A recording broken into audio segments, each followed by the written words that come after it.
అటు పెడితే ఇక తెలంగాణ రాష్ట్ర ప్రజలారా మనం నిన్న మొన్నటి దాకా మొత్తుకున్నాం 5 లక్షల కోట్ల అప్పు. 5 లక్షలు కాదు, 6,71,000 కోట్ల అప్పు. 6,71,000 కోట్ల రూపాయలు అప్పు చేసి పెట్టిండు కేసీఆర్. టీవీ చూస్తున్న ఈడ మీరు వార్తలు చూస్తున్న మిత్రులారా, మీ ఒక్కొక్కరి తలపైన 1,91,000 రూపాయలు అప్పు జమ చేసి పెట్టిండు. మేము 1,25,000 కానే ఉన్నాం అప్పుడు. ఇంక ఈ లెక్కలు బయటికి రాలే. 5 లక్షల కోట్ల కానే ఉన్నదేమో అన్నీ ఆపిని లేదు. 6,91,000 కోట్ల రూపాయల అప్పు దిగిపాయ.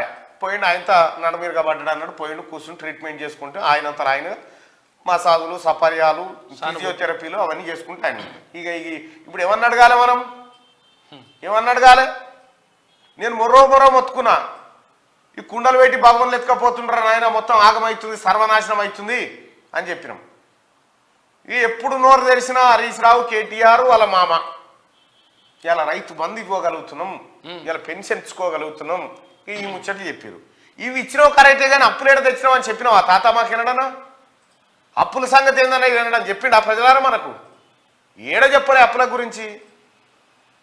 ఇప్పుడు బయటపడ్డది.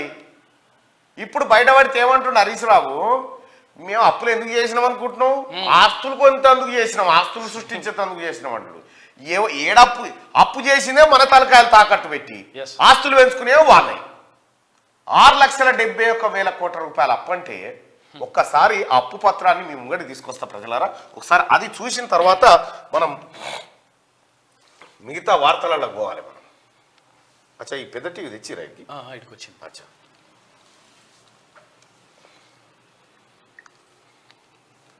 ఎంత ప్రమాదకరమైన పరిస్థితిలోకి పోయిందంటే రాష్ట్రము, ఇక అది ఊహించలేమనుకోరాదు. ఇగో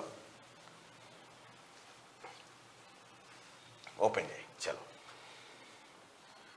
ఇగో తెలంగాణ ప్రభుత్వం విడుదల చేసినటువంటి తెలంగాణ రాష్ట్ర ఆర్థిక శ్వేతపత్రం ఇది. ఇక్కడ ప్రజలారా ఇవాళ ఒక 10 నిమిషాలు లేట్ అయినా సరే కానీ పక్కాగా తెలుసుకోవాలి. చాలా ఇంపార్టెంట్, ఇది చాలా ఇంపార్టెంట్. తెలంగాణ రాష్ట్ర ఏర్పాటు తర్వాత మొట్టమొదటి బడ్జెట్ను 2014 నవంబర్లో ప్రవేశపెట్టారు. తెలంగాణ రాష్ట్ర ఏర్పాటుతో 4 కోట్ల ప్రజల ఆకాంక్షలు నెరవేరిందనే ఉత్సాహభరితమైన వాతావరణం నెలకొంది. తెలంగాణ ఉద్యమ నేపథ్యానికి ప్రధానంగా నీళ్లు నియామకాలతో పాటు నిధులు ప్రాతిపదిక ప్రత్యేక రాష్ట్ర ఏర్పాటుతో ఆర్థిక వ్యవస్థను బాధ్యతాయుతంగా క్రమ పద్ధతిలో నడుపుతారని తెలంగాణ ప్రజలు ఆకాంక్షించారు. ఉమ్మడి రాష్ట్ర ఆస్తులు మరియు కార్పొరేషన్ల విభజన అంశాలతో అనిశ్చితి మరియు పెండింగ్ లో ఉన్నప్పటికీ తెలంగాణ ఆర్థిక రంగం బలమైన పునాదులతో ప్రారంభమైంది. మొదటి 5 సంవత్సరాల్లో రెవెన్యూ మిగిలితో పాటు ఆర్థిక బాధ్యత మరియు బడ్జెట్ నిర్వహణ నిబంధనలు పాటించబడ్డాయి. కాళేశ్వరం, పాలమూరు, రంగారెడ్డి, సీతారామ, మిషన్ భగీరథ వంటి మెగా ప్రాజెక్టుల పేరుతో బడ్జెట్ వెలుపల రుణాలు తీసుకోవడం ప్రారంభించిన తర్వాత రాష్ట్ర పరిస్థితి చాలా సమూలంగా మారింది. ఈ మెగా క్యాపిటల్ ఇంటెన్సివ్ ప్రాజెక్టులను చేపట్టడానికి అవసరమైన వనరులను సమీకరించడానికి స్పెషల్ పర్పస్ వెహికల్స్ ఇగో ఇదే మాయాజాలం సృష్టించబడ్డాయి. ద్రవ్య బాధ్యత మరియు బడ్జెట్ నిర్వహణ చట్టం 2020లో సవరించబడింది. తద్వారా రాష్ట్ర ప్రభుత్వం ఇచ్చే హామీల పరిమాణం రెవెన్యూ రాబడిలో 90% నుంచి 200% పెంచబడింది. బడ్జెటేతర రుణాలను పెద్ద ఎత్తున సమీకరించడం మరియు ఎస్పీవీలకు రాబడులు లేకపోవడం వల్ల ప్రభుత్వ హామీ రుణాలు బడ్జెట్ వనరుల నుండే ప్రభుత్వమే చెల్లింపు చేస్తుంది. దీనివల్ల ప్రభుత్వ హామీ రుణాలు బడ్జెట్ వనరుల నుండి ప్రభుత్వమే చెల్లించేస్తుంది. దీనివల్ల రాష్ట్ర రుణాల చెల్లింపులో పెరుగుదల కారణంగా తెలంగాణ రాష్ట్ర సంక్షేమ కార్యక్రమాలకు మరియు అభివృద్ధి పనులకు నిధుల లభ్యత తగ్గింది. ఇక ఇక్కడ ఒకసారి చూస్తే కేసీఆర్ చేసిన కథ, హరీష్ రావు ఆడిన డ్రామా అంతా ఇంత కాదు ప్రజలారా. అంచనాలు ఇగో బడ్జెట్ అంచనాలు మనోళ్ళు చెప్తా ఉంటారు కదా, కోతలు కోస్తా ఉంటారు. మనం అద్భుతమైన ప్రగతి సాధిస్తాను, నంబర్ 1 నంబర్ ఇట్లా కొడుతుంటారుగా. ఈ కొచ్చే సంగతి చూడండి. బడ్జెట్ అంచనాలు వాస్తవ్యం. 2014-15లో బడ్జెట్ ఎంత కేటాయించారు? 1,638 కోట్లు ఎస్టిమేట్ చేసిరు. ఖర్చు చేసింది ఎంత? 62,000 కోట్లు. పెట్టింది గింత, ఖర్చు చేసింది గింత. ఇగో ఇట్లా ఇట్లా ఇట్లా లెక్కలు తీసుకుంటూ వస్తే ఈ సంవత్సరంలో కూడా ఎంత బడ్జెట్ అన్నారు? 2,56,859 కోట్ల బడ్జెట్ అని చెప్పారు. ఖర్చు పెట్టింది ఎంత? 2,04,085 కోట్లు. అంటే 79.5% మాత్రమే ఖర్చు పెట్టిర్రు. ఇది 2023-24 కూడా ఇది 51%.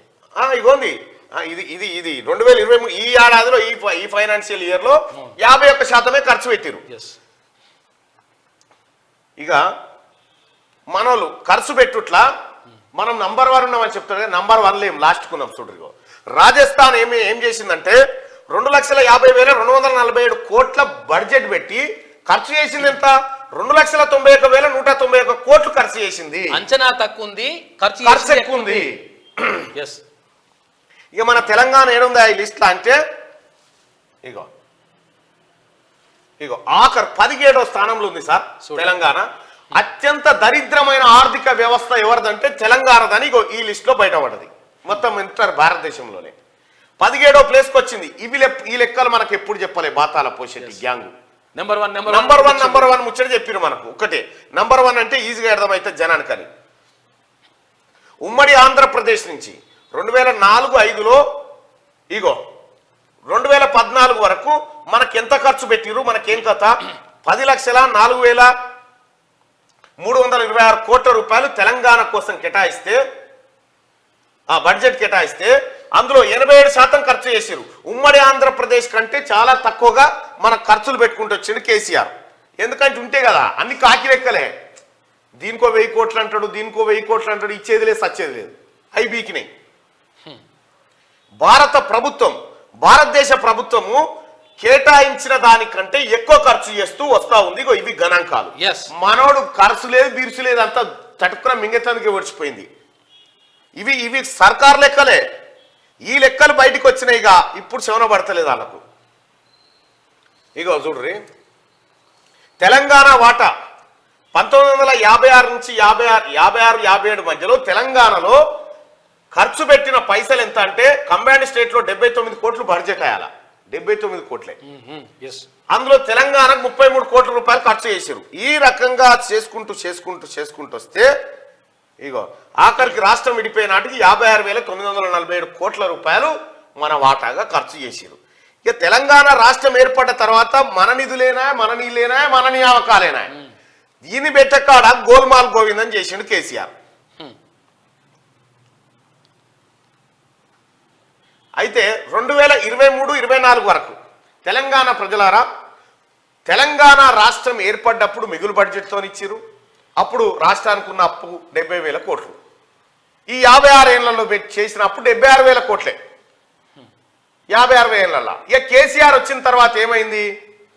యాక్చువల్గా ఒక అంచనా ప్రకారం ఎంత పెరగాలి అప్పు అంటే ఈ ఏడాది వరకు 3,89,673 కోట్లు చేరితే ఆరోగ్యకరంగా ఉన్నట్టు కట్టుకోవచ్చు. కానీ ఏం చేసింది కేసీఆర్?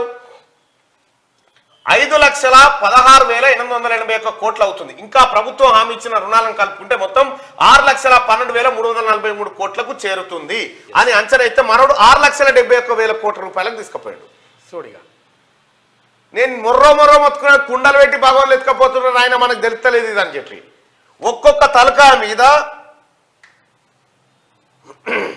1,91,000 అప్పు ఒక్కొక్క తలకా మీద. ఇగో రెవెన్యూ రిసిప్ట్స్ టు జిఎస్డిపి మనం నంబర్ 1 ఉన్నాం అంట. ఇక మన నెంబర్ 1 చూడు 13వ ప్లేస్ లో మన నెంబర్ 1 13వ ప్లేస్ లా చూడు. జిఎస్డిపిలా మన నంబర్ 1 కథ గది. ఇక పరమానందే శిష్యు లెక్క కేసీఆర్ నెంబర్ 1 అనగానే కింద శిష్యులు నంబర్ 1 ఏంద్రా అంటే ఏమో కానీ నెంబర్ 1 సార్ అన్నాడు మేము అనాలని నంబర్ 1. అబద్ధానికి కూడా తొట్టెలు లేసి బారసాల చేస్తాడే కేసీఆర్. అబద్ధాన్ని తొట్టెలు లేసి అని పేరు పెడతాడు. ఇక దానికి అబద్ధం అని పెట్టరాయో, నిజం, వాస్తవం, సత్యం ఇటువంటి పేర్లు పెడతారు. ఇటువంటి పేర్లు పెట్టి అలాగేం తీసి ఇక చూసిరా నిజం అని తీస్తారు. అబద్ధాన్ని తొట్టెలు వేస్తాడు కేసీఆర్. అట్లా చూడండి, రాష్ట్రంలో 14 ఎస్పీవీలు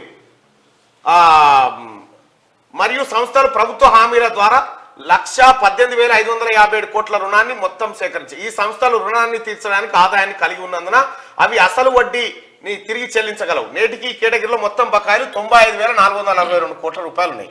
ఇక గమ్మత్ విషయం ఏంటంటే ఇగో కేసీఆర్ చేసుకొచ్చిన అప్పాయ చూడు సార్ 6,71,757 కోట్ల రూపాయలు అప్పు చేసిండు.